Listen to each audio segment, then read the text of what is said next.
What should you do for your heart? I'm Dr. Marc, and at the Cleveland Clinic, we've got a plan to keep you healthy. It's called Love Your Heart, and the first step is eating right. Dr. Steven Nissen is the head of cardiovascular medicine at the Cleveland Clinic, and he has some very important information to share.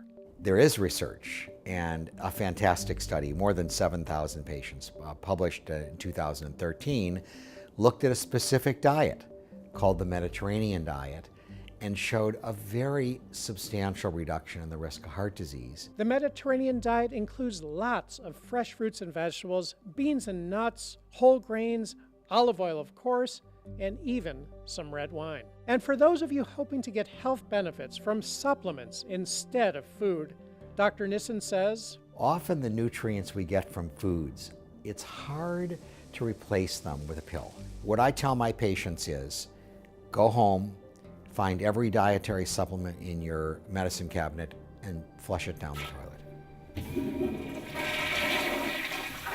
Next on our heart health list is exercise. The goal, 150 minutes per week, but any amount is better than nothing.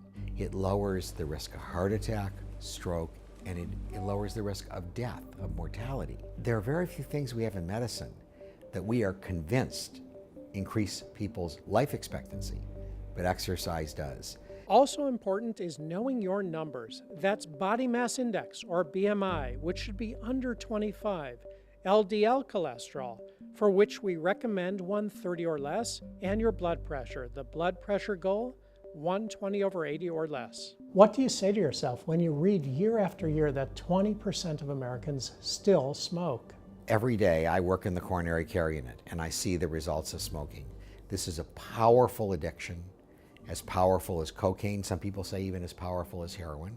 While nicotine patches, gum, and other drugs do work to some extent, there is a better option. The most powerful drug is a drug that goes by the name of willpower.